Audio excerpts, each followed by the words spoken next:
Earlier in this 60 minutes series, I recorded a DVD called Saint-Cier's Folly, based on the opening knight f3 on move 1, preventing e5, and then followed up with a quick b4. On this DVD, a much more modern concept, we're going to introduce Nakamura's Folly. White opens with knight f3, follows with e3 as quickly as possible, and more or less irrespective of what black plays, avoids theory by these means. Obviously, you can transpose back into an opening like the Nimzo Larsen attack, but this sort of play is not easy for black to face. He may be able to equalise, but there'll always be a complicated position on the board, plenty of pieces, and the superior player wins.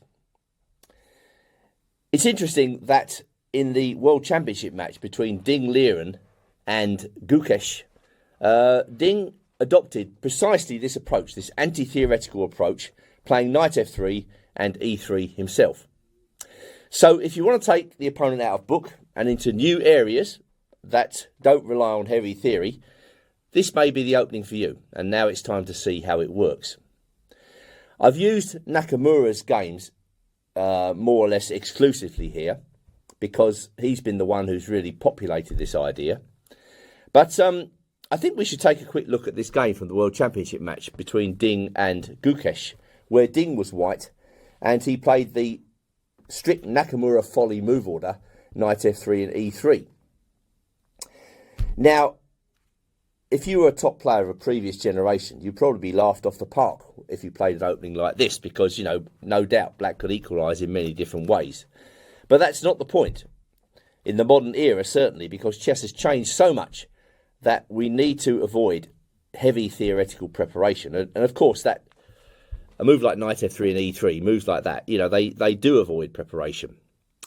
What can we say about this? Well, it's going to be complicated, that's for sure. And white is allowed the possibility of making one or two small mistakes in the opening because it's so solid. That's another benefit of this method. It's worth also noting that Magnus Carlsen has adopted this opening several times in recent practice, along with many other top players.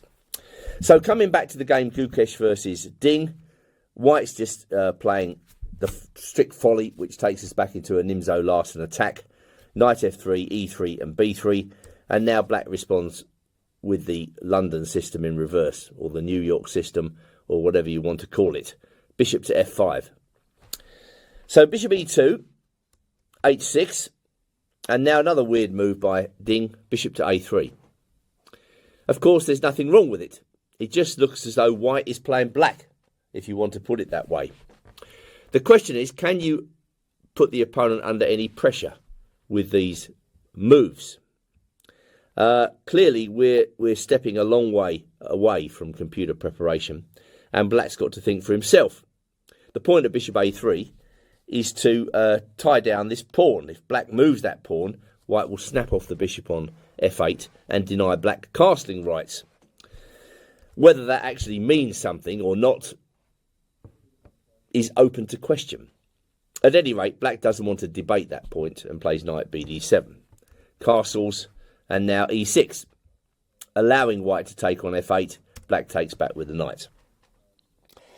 So this is very unusual play for a World Championship match. Ding has clearly formulated a strategy to play anti-theoretical systems with white. Just quiet play. He's played the London system in this match, the Reti, the knight f3 and e3. All stuff which, you know, is not going to be refuted by some sort of theoretical bombshell. The question is he better? Well, he's basically backing himself to outplay black in this position. I mean, the position is by no means a draw. We've now got an asymmetrical pawn structure on the board. And the next move by white is also an interesting one. With three objectives actually. The first objective is to dissuade black from playing c5. The second objective is to let the queen out.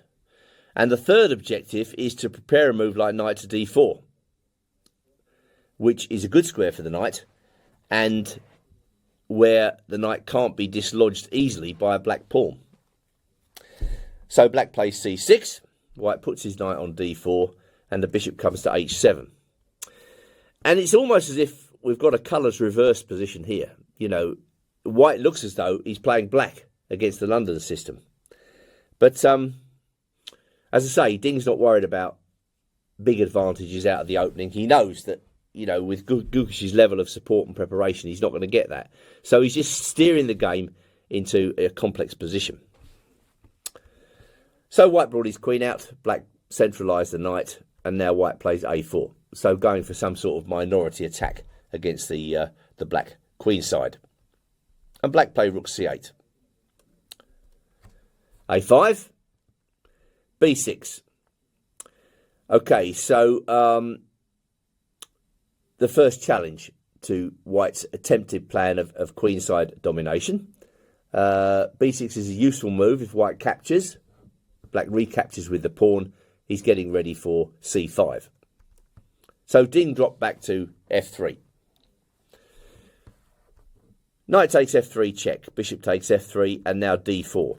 That interrupts white's possible idea of d4 himself, which would tie down the black queenside pawn structure. So what we've got here is a refreshing hark back to the anti-theoretical days before computers. You know, the two guys are just playing a game of chess, and we'll see who comes out on top. Maybe white has a tiny edge here, but black's position is very solid.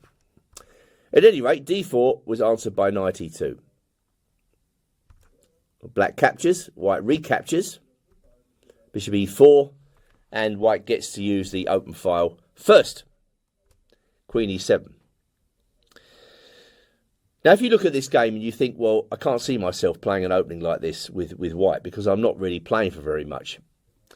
I would argue that you are actually playing for something here. You're playing to outmaneuver your opponent in a difficult position. Not everybody's going to defend with the alertness and the skill of Gukesh. So on with the show. The game keeps going. There are a couple of exchanges here, and white plays knight c3. You have to understand that at this level, you know, even the minutest advantage can be converted. Such is the level of technique that these guys have. So there's a lot of very careful play going on here. And after rook fd8, Ding exchanges once more and just gives his king a bit of luft. So what have we got here? Is this a dead level ending? Well, yes, I guess it is, but there's a bit of play left. You know, if white can manage to round up one of black's queenside pawns, then 4 against 3, he may well win. If black manages to get a passed pawn on the queen side and push it to tie white down, black might hold the upper hand. So the two players keep the game going. More exchanges. Rook comes to hit the pawn and black defends. So I think we can say now that the position is levelling out. I think black's still got to show a little bit of care here, but it shouldn't be too difficult for a world-class grandmaster like Ding to like Gukesh to hold the position. So g3 was answered by f5. That keeps the position of the rook on d5 intact from any e4 moves. White plays king g2, black plays king h7, queen c4, queen d6, and now e4, rook e5. That's more or less the last careful move. And,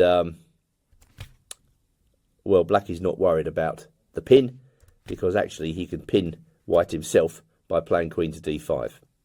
So the position now drifts to a draw. Not a lot going on here. White is pretending that he holds an advantage, but of course he doesn't. And there's a repetition followed by a draw.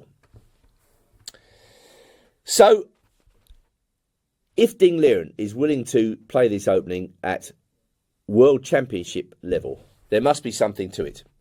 So let's dive in now and take a closer look.